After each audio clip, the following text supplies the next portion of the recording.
আশা করি সবকিছু ক্লিয়ার। আর আমার সাউন্ড কোয়ালিটিটা আশা করি ঠিক আছে। তাও কমেন্টে একটু জানিয়ে দিও যে আমার সাউন্ড কোয়ালিটি ঠিক আছে কিনা, আমার কথাগুলি স্পষ্ট কিনা, এবং ব্যাকগ্রাউন্ডে কোনো প্রবলেম হচ্ছে কিনা, কথা ক্লিয়ারলি শোনা যাচ্ছে কিনা, এবং বোর্ডের লেখাগুলো প্রপারলি দেখা যাচ্ছে কিনা ক্লিয়ারলি আমাকে একটু জানাও, কমেন্টে একটু জানাও সবকিছু ঠিকঠাক আছে কিনা।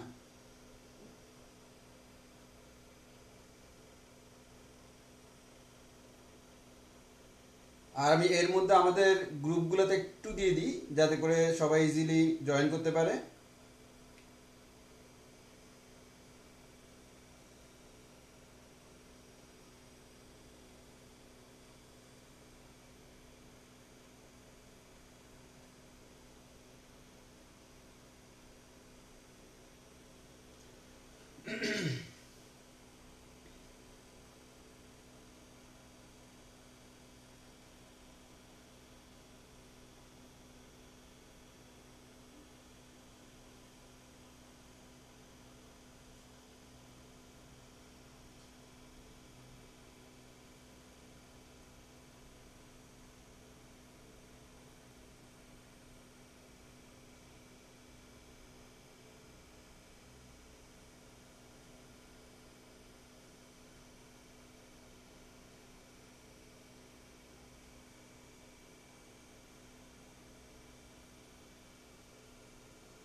আচ্ছা, আশা করি অনেকে কমেন্ট করে জানাইছে যে সব ঠিকঠাক আছে। তা আমরা শুরু করে দিব, আরো কয়েকজন জয়েন করুক, জয়েন করার সাথে সাথে আমরা শুরু করে দিব। আমরা কিছুক্ষণ ওয়েট করি যাতে করে অন্যরা জয়েন করতে পারে।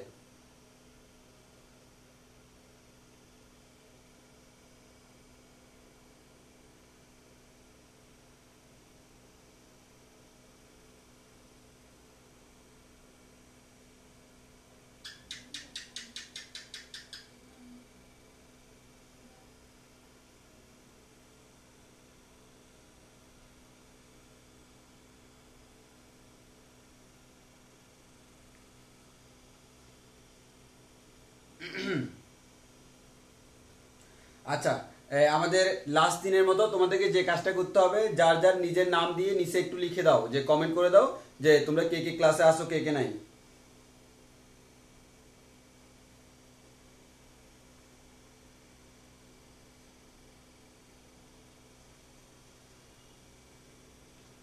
সবাই একটু নিজেদের নামটা কমেন্ট করে দাও, তাহলে আমার সুবিধা, এই যে কে কে আছে কে কে নাই আমি বুঝবো যে কে ক্লাস করতেছে কে কে ক্লাস করতেছে না।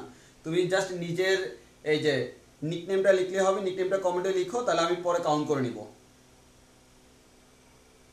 আর আশা করি সবার কথা অনুযায়ী আমার সাউন্ড কোয়ালিটিও ঠিক আছে আর সবকিছু ঠিকঠাক আছে, তাহলে আমি সামনের দিকে আগাইতে পারবো।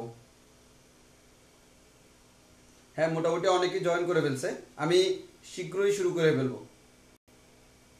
আরো কয়েক আরো কিছুক্ষণ ওয়েট করি, তাহলে আরো কয়েকজন জয়েন করতে পারবে। আর প্রতিদিনের মতোই কোনো কিছু লেখা লাগবে না, আমি ছবি তুলে রাখতেছি, ছবি আমি পরে গ্রুপে দিয়ে দিব, তাহলে তোমাদের কোনো প্রবলেম হবে না।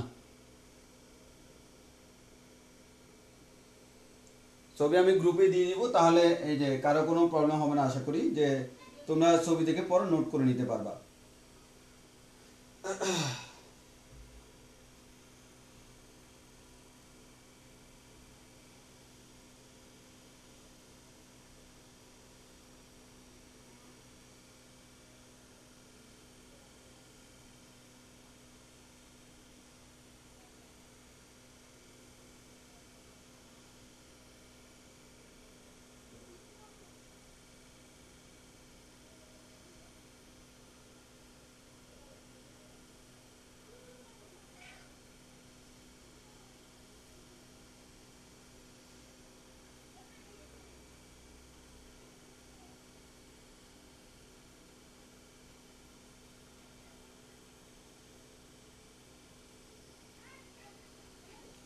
আচ্ছা, তাহলে আমরা আস্তে আস্তে শুরু করে দিই, যে আমাদের ক্লাসটা শুরু করে দিই, যে অন্যরা জয়েন করতে থাকুক। শুরু করতে তো আমরা বিভিন্ন কথা বলে আমরা শুরু করে ফেলবো।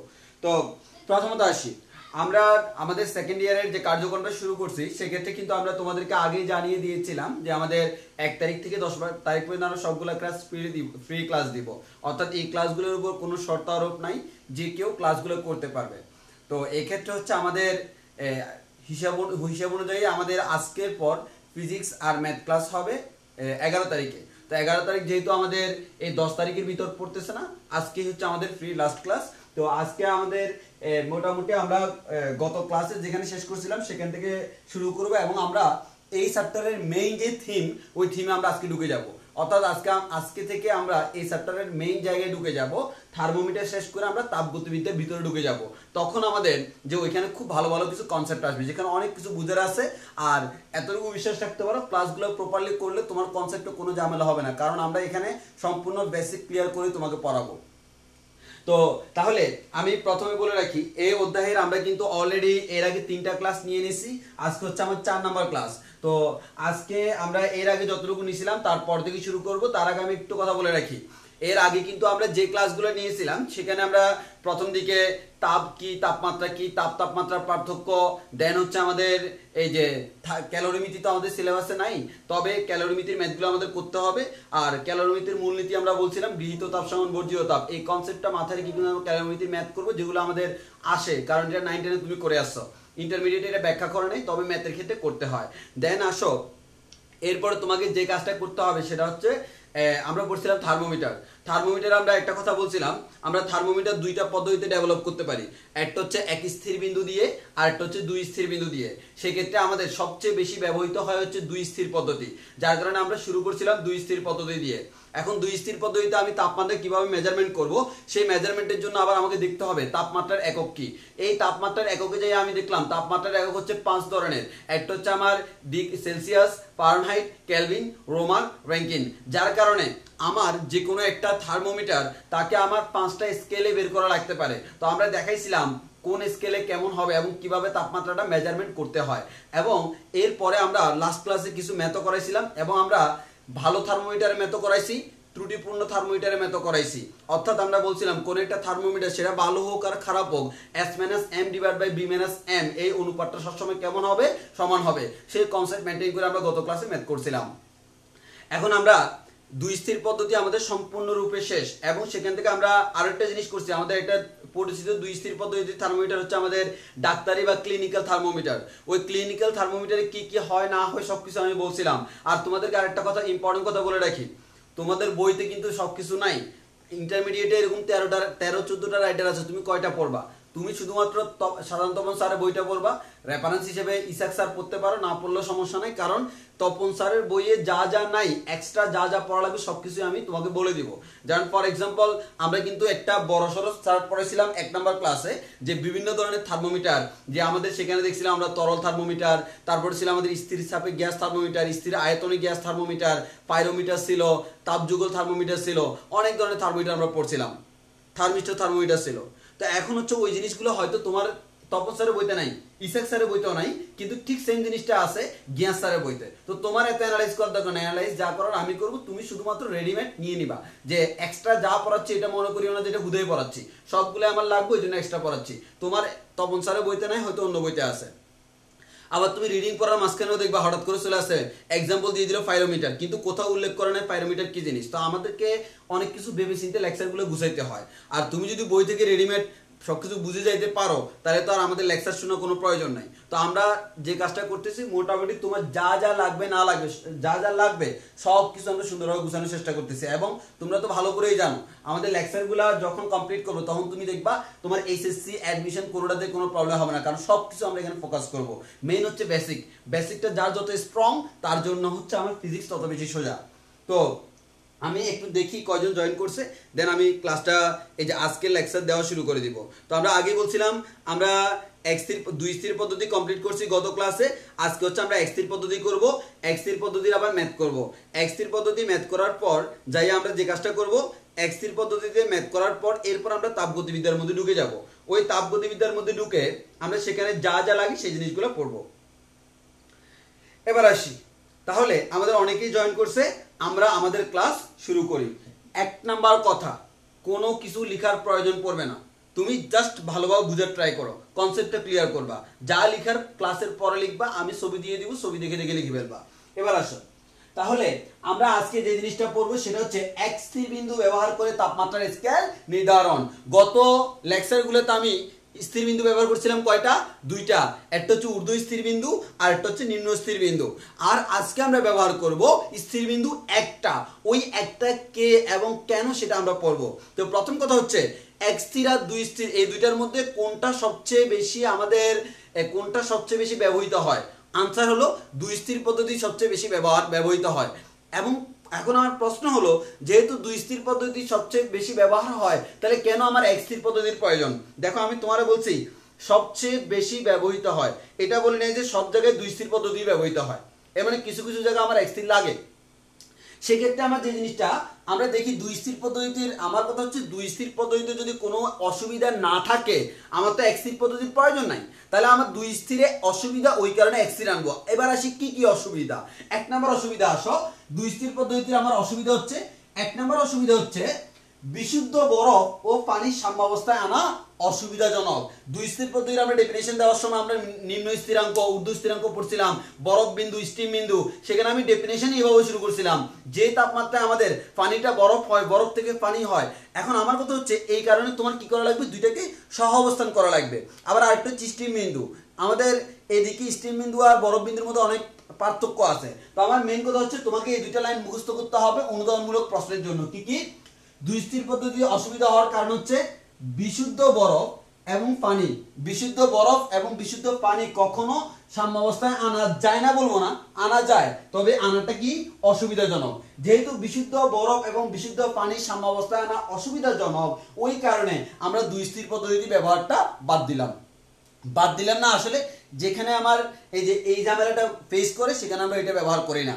দুই নাম্বার ঝামেলা হচ্ছে, তুমি এখানে তো প্রেসারটা চেঞ্জ হইতে পারে, তোমার প্রেসারের এই চাপের সামান্য পরিবর্তনে স্টিম বিন্দুর অনেক বেশি পরিবর্তিত হয়। অর্থাৎ আমি যদি চাপের একটু পরিবর্তন করে দিই, আমি প্রেসারটাকে চেঞ্জ করে দিই, আমার যে স্টিম বিন্দুটা আছে, দেখো স্টিম বিন্দু কিন্তু সবসময় 100 ডিগ্রি সেলসিয়াস না। যেমন তুমি একটু চিন্তা করো, প্রেসার কুকার, এই প্রেসার কুকার আমরা কি করি?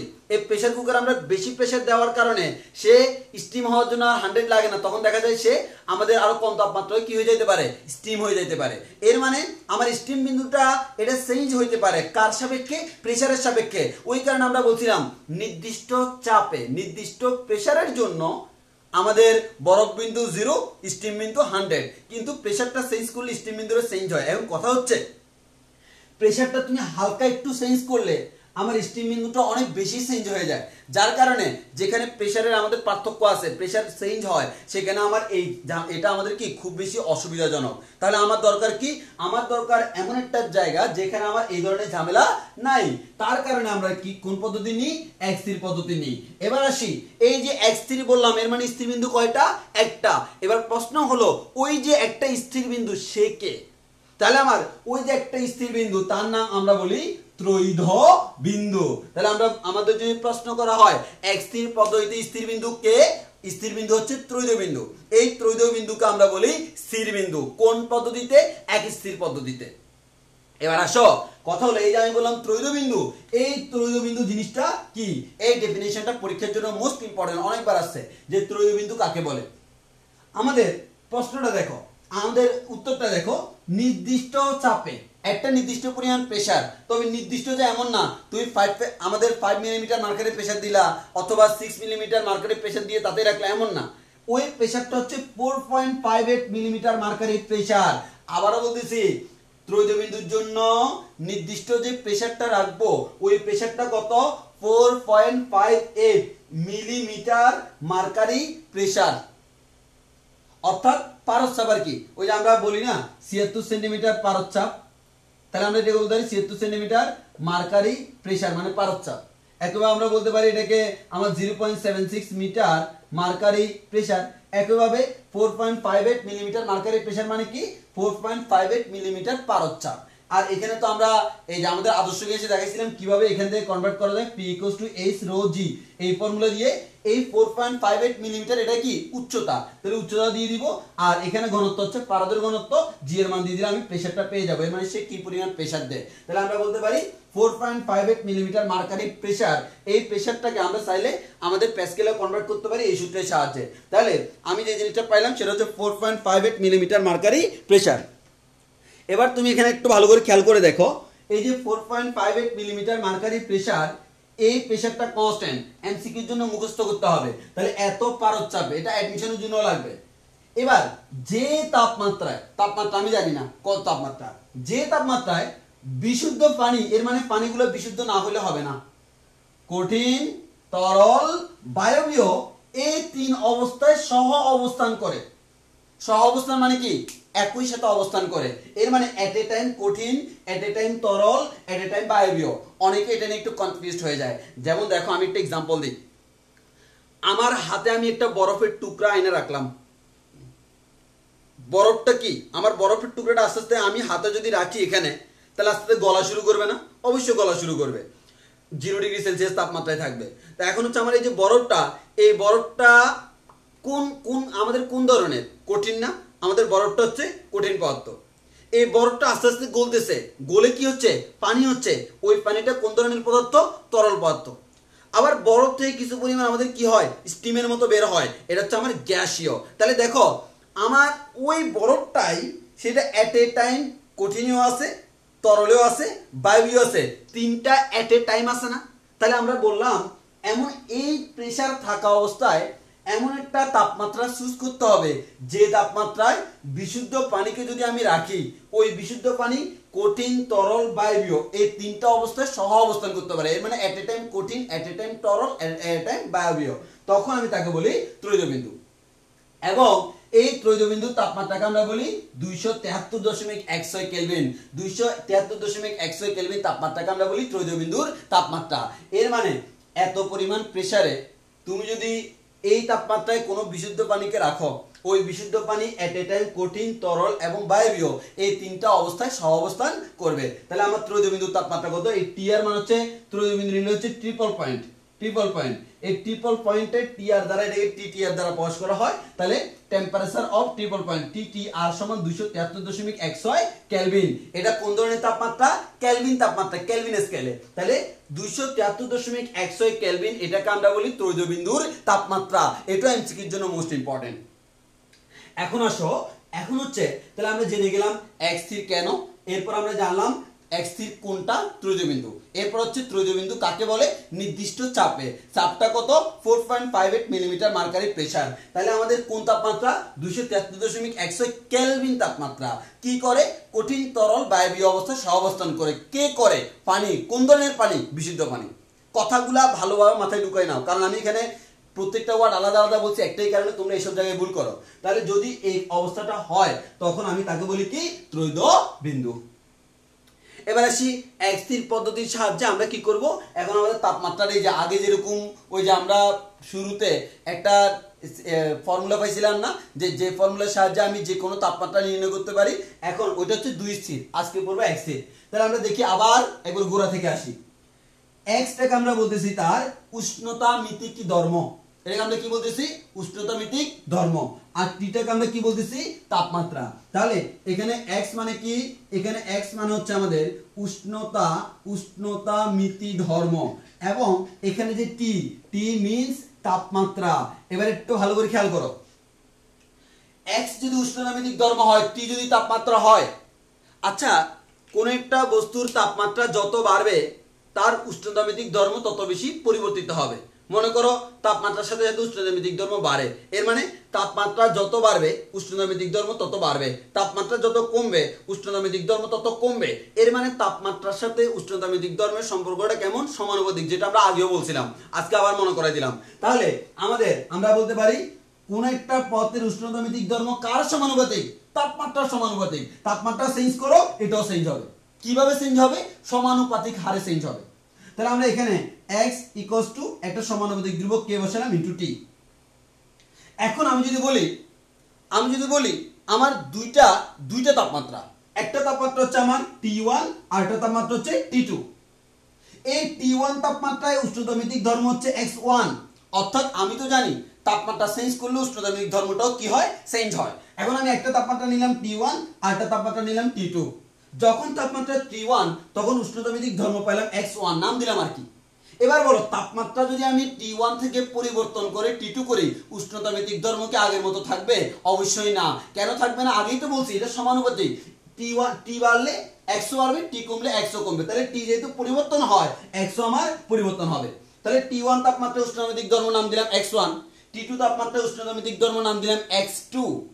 তাহলে আমি কি বলতে পারি এই x1 আর T1 পরস্পর সমানুপাতিক, এর মানে x1 kt1 বলা যায়। তাহলে আমি বললাম x1 kt1 আর এখানে বললাম x2 kt2।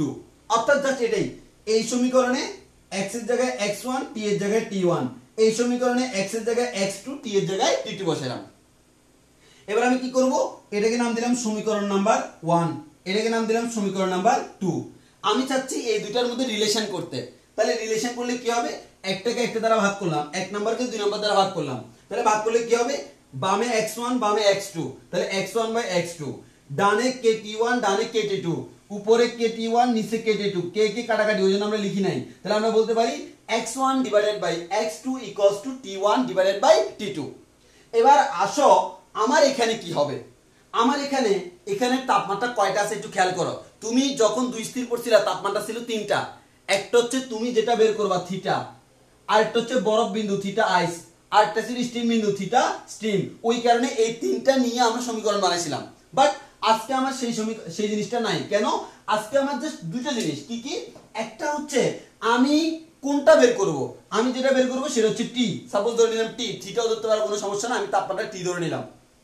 আর আরেকটা হচ্ছে কি, রেফারেন্স পয়েন্ট, কার সাপেক্ষে কাকে স্থির ধরে তুমি কাউন্ট করতেছো, কাকে? ত্রৈধ বিন্দুকে। আরেকটা হচ্ছে টি টি আর। যখন তাপমাত্রা টি, ওই মুহূর্তে উষ্ণতামিতিক ধর্মকে নাম দিলাম এক্স। আর যখন তাপমাত্রা টি টি আর মানে ত্রৈধ বিন্দুর তাপমাত্রা, তখন উষ্ণতামিতিক ধর্ম হচ্ছে এক্স টি আর মানে ত্রৈধ বিন্দুর। এবার পরীক্ষায় তোমার কি দেওয়া থাকবে, ত্রৈধ বিন্দুর তাপমাত্রায় উষ্ণতামিতিক ধর্ম দেওয়া থাকবে, আর যে তাপমাত্রা তুমি বের করবা ওই তাপমাত্রায় উষ্ণতামিতিক ধর্ম দেওয়া থাকবে। যদি এটা আর এটা দেওয়া থাকে আর ত্রৈধ বিন্দুর তাপমাত্রা তোমার কি মুখস্থ আছে, তাহলে এই চারটা জিনিসের মধ্যে তিনটা জিনিস দেওয়া আছে, একটা দেওয়া নাই টি, এই টিটা আমাকে বের করতে হবে। তো আমি ধরে নিলাম একটা স্টেজ হচ্ছে এটা xt, আর একটা হচ্ছে xtr ttr, সিম্পল। তাহলে আমি ধরে নিলাম এটা হচ্ছে x1 এর মান, x1 এর মান x, আর আমাদের t1 এর মান হচ্ছে t, আর x2 এর মান হচ্ছে xtr, আর আমাদের t2 এর মান হচ্ছে ttr।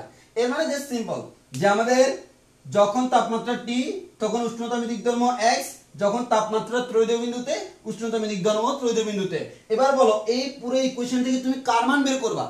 পরীক্ষায় ttr তো তোমার মুখস্থই আছে, আর x xtr এই দুটো তোমার দেওয়া থাকবে, বের করতে হবে কার মান? t। এর মানে যে কোনো তাপমাত্রায় উষ্ণতামিতিক ধর্ম যদি এত হয় তাহলে ওই তাপমাত্রাটা কত, তাহলে ওই তাপমাত্রা t আমি বের করব। তাহলে এখান থেকে বলা যায় এটা বজ্রগুণন হবে, তাহলে t = x/xtr * ttr।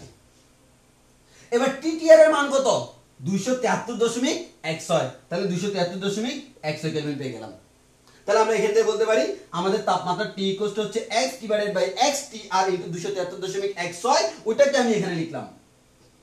এবার আসো t x/xtr * 273.16, বলো তো এই 273.16 এটা কি ছিল? কেলভিন ছিল। তাহলে এটা কেলভিন হলে এই টি এর একক হবে কেলভিন। এখন তোমরা আমাকে প্রশ্ন করতে পারো, ভাইয়া আপনি যে বলতেছেন এটার একক কেলভিন ছিল তাই কেলভিন দিলেন, এই x এর একক কি দেখবেন না? জি না, দেখবো না। কেন দেখবো না? এই x যদি রোধ হয়, এই x ও তো রোধ, তো রোধে রোধে কাটাকাটি। এটা যদি আয়তন হয়, এটাও আয়তন, তাহলে আয়তনের একক metre cube, metre cube metre cube কাটাকাটি। তাহলে আলটিমেটলি হচ্ছে এখানে এই জিনিসটা হচ্ছে মাত্রাহীন, এটা কি কোনো মাত্রা নাই, বা আমরা বলতে পারি এককহীন। তাহলে আমার এটা মাত্রাহীন বা এককহীন, তাহলে এই টি এর একক কার উপর ডিপেন্ড করে? 273.16, সেটা কি ছিল? কেলভিন। ওই কারণে এটিটাও কেলভিন। তাহলে তুমি যখন গতদিন করছিলা তখন দেখছিলা তুমি কোন পদ্ধতিতে বের করতেছো সেই পদ্ধতিতে আনসারটা আসতেছে, কিন্তু আজকে সেটা না।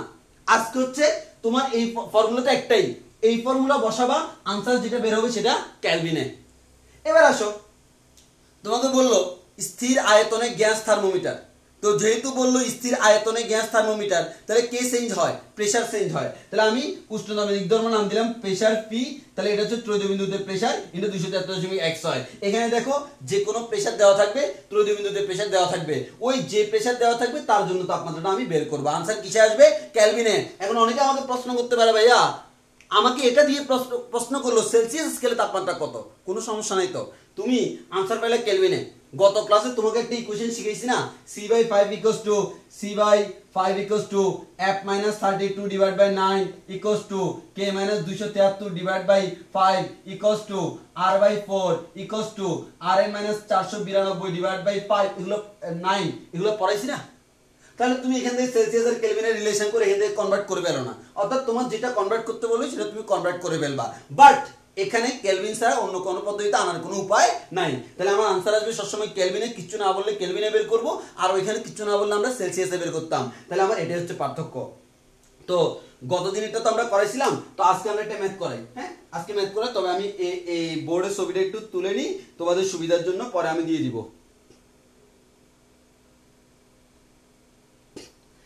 এবার তাহলে আমরা এখন একটা ম্যাথ করব। এই যে আমাদের এক্সির পদ্ধতি এতটুকুই, এক্সির পদ্ধতিতে আমরা এটা ম্যাথ করব।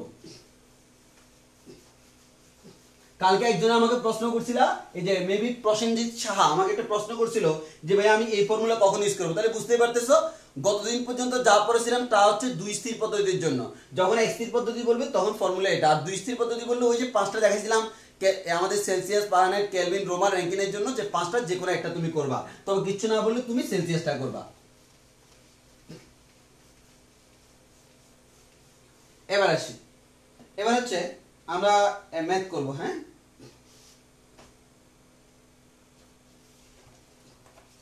ম্যাথ করবো আমরা তপন স্যারের বই থেকে।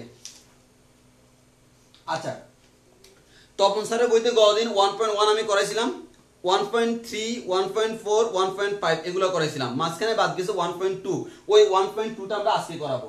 এই 1.2টা হচ্ছে আমাদের আজকের কনসেপ্ট। তাহলে একটু খেয়াল করো সবাই, নাম্বারটা লিখে নাও, তপন স্যারের বইয়ের 1.2, এই যে 1.2 এই ম্যাথটা। তাহলে আমি প্রশ্নটা বোর্ডে একটু লিখি। প্রশ্নটা কি আছে? একটি নির্দিষ্ট রোধ থার্মোমিটারের রোধ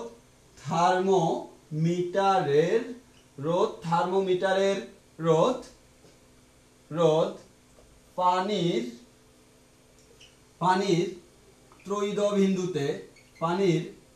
ত্রয়োদ বিন্দুতে 32.316 ওহম এবং তরলের স্ফুটনাঙ্কে 27.316 ওহম হলে তরলের স্ফুটনাঙ্ক কত? আচ্ছা, তো আমি তোমাদেরকে গত ক্লাসে একটা জিনিস বলছিলাম, যে তবু আজকে আবার বলে দিই, তোমার পরীক্ষায় এক স্থির বললো না, দুই স্থির বললো না, কিন্তু দেখো এই প্রশ্নে কোথাও লেখা নাই এক স্থির, আগের প্রশ্নে কোথাও লেখা ছিল না দুই স্থির। তাহলে তুমি কিভাবে বুঝবে এক স্থির না দুই স্থির? সিম্পল হিসাব, এক স্থির স্থির বিন্দুটা কে? ত্রয়োদশ বিন্দু। দুই স্থিরে কে? বড়পার স্টিম। তাহলে যদি তোমাকে বড়পার স্টিমের কথা বলে দ্যাট মিন্স এটা দুই স্থির পদ্ধতি, আর যদি তোমাকে ত্রয়োদশ বিন্দুর কথা বলে সেটা হচ্ছে এক স্থির পদ্ধতি। তাহলে এখানে একটু খেয়াল করো, একটি নির্দিষ্ট রোধ থার্মোমিটার, তাহলে উষ্ণতামেদিক ধর্ম কে? রোধ। পানির ত্রয়োদশ বিন্দুতে এত, তাহলে তার রোধ পানির ত্রয়োদশ বিন্দুতে এত। তাহলে পানির ত্রয়োদশ বিন্দুতে এত হলে তাহলে আমরা বলতে পারি কি, আমরা এই যেখানে দিতে পারি যে আমাদের গিভেন ডেটাগুলো কি কি আছে। তাহলে পানির ত্রয়োদশ বিন্দুতে এত, তাহলে এটা কার মান? রোধের মান। দেখো থার্মোমিটারের রোধ পানির ত্রয়োদশ বিন্দুতে এত, তাহলে এটা কার মান দেওয়া আছে? রোধের মান। তাহলে আমরা বলতে পারবো যে এটার যে রোধ ওই রোধের মানটা হচ্ছে RTR, যেহেতু ত্রয়োদশ বিন্দুতে, ইকুয়ালস টু কত? 32.316 ওহম। এবং তরলের স্ফুটনাঙ্কে এবং তরলের স্ফুটনাঙ্কে এত ওহম। মনে করো এই যে একটা পাত্র, তার মধ্যে একটা তরল আছে, এই তরলটা কোথায় আছে? স্ফুটনাঙ্কে। মানে তরলের তাপমাত্রা হচ্ছে তার স্ফুটনাঙ্কের তাপমাত্রা। যেমন আমাদের বিশুদ্ধ পানির জন্য স্ফুটনাঙ্ক কত? 100 ডিগ্রি সেলসিয়াস। তাহলে আমাদের 100 ডিগ্রি সেলসিয়াস আমি এটাকে রেখে দিলাম। ওই মুহূর্তে যদি আমি থার্মোমিটারটাকে দিই, ওই অবস্থায় সে যে রোদটা দেখায় সেটা হচ্ছে এত। বলা হলো তরলের স্ফুটনাঙ্ক হচ্ছে এত। তাহলে ওই থার্মোমিটারটাকে তুমি কোথায় দিছো? স্ফুটনাঙ্কে। তাহলে ওই থার্মোমিটার যে তাপমাত্রা মেজারমেন্ট করবে সেটা কোন তাপমাত্রা মেজারমেন্ট করবে? অবশ্যই আমার স্ফুটনাঙ্কের তাপমাত্রা মেজারমেন্ট করবে। যেখানে তুমি দিছো সেখানে তো মেজারমেন্ট করছে। তাহলে আমাদের তরলের স্ফুটনাঙ্কে যেহেতু আমি থার্মোমিটারটাকে দিয়ে দিলাম, তাহলে সে তরলের স্ফুটনাঙ্কটা মেজারমেন্ট করবে। তাহলে আমার তরলের স্ফুটনাঙ্কের রোধ এত, এর মানে যেটা আমি বের করব ওটার জন্য উষ্ণায়নিক ধর্ম রোধ হচ্ছে 27.316 ওহম। আর আরেকটা যেটা আমরা জানি TR = 273.16 কেলভিন। এবার বললো তরলের স্ফুটনাঙ্ক কত? এর মানে তুমি যে তরলের মধ্যে থার্মোমিটারটাকে দিলা, ওই তরলের তাপমাত্রা কত? আর তরলটা কোন তাপমাত্রায় ছিল? স্ফুটনাঙ্কের তাপমাত্রায় ছিল। তাহলে তাপমাত্রা যেটা পাবো সেটা কোন তাপমাত্রা? স্ফুটনাঙ্কের তাপমাত্রা। তাহলে T = what? তাহলে আমরা এখানে সিম্পল বলে দিতে পারি যে এই ম্যাথে কোনো ঝামেলা থাকার কোনো কিছু না। যে আমরা জানি T = ফর্মুলা কি? x / x TR × 273.16।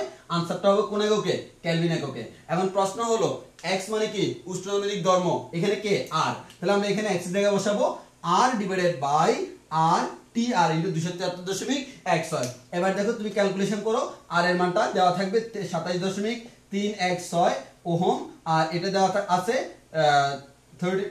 32.316 ohm × 273.16 kelvin. তাহলে তুমি আনসার যদি বের করো, আনসার বের হবে 230.9। তাহলে 230.9 কেলভিন, এটা হচ্ছে আমার আনসার। যদি বলতো তরলের স্ফুটনাঙ্ক সেলসিয়াসে কত, তো আমি কেলভিন থেকে সেলসিয়াসে কনভার্ট করে নিতাম, কারণ এখানে কেলভিন বের করার উপায় নেই। এরপর আমি কনভার্ট করে নিতাম। যদি বলতো রোমারে কত, কনভার্ট করে নিব। তাহলে আমার কেলভিন থেকে অন্যগুলোতে যদি বলা হয় কনভার্ট করবো, আর না বলে আমরা এতটুকুই করব। তাহলে আমরা মোটামুটি আমাদের কি বলে এক্সির পদ্ধতি আমাদের শেষ বললে ভুল হবে।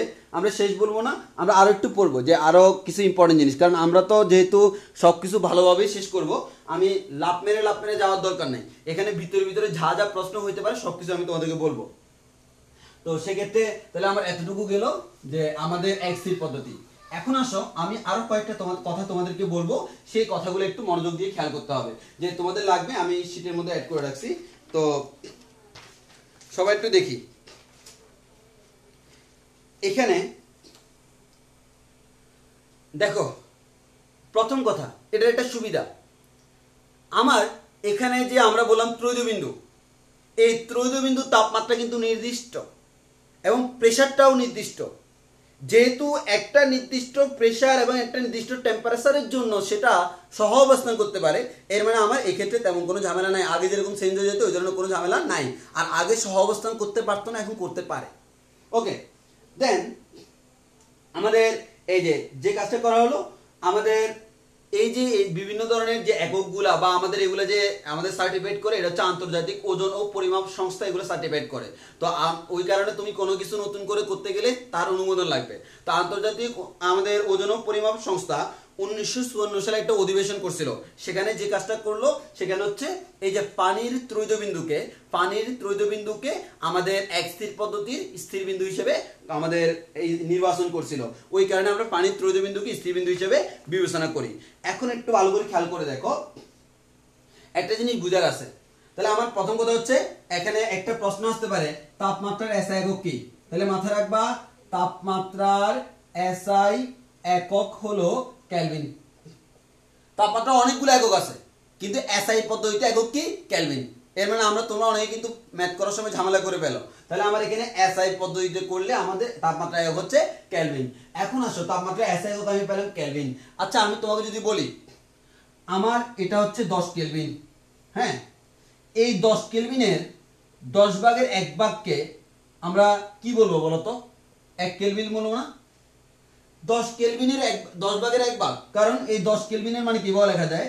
10 কেলভিন এর 10 ভাগের 1 ভাগ সমান কত হবে? 10 কেলভিন ইনটু 1/10 ইকুয়ালস টু হচ্ছে 10 10 কাটাকাটি 1। একইভাবে আমি যদি বলি 20 কেলভিনের 20 ভাগের 1 ভাগ, তাকেও আমি কি বলবো 1 কেলভিন বলবো। তাহলে আমার কথা হচ্ছে, তাহলে আমি যদি এবার বলি পানির ত্রৈধ বিন্দুর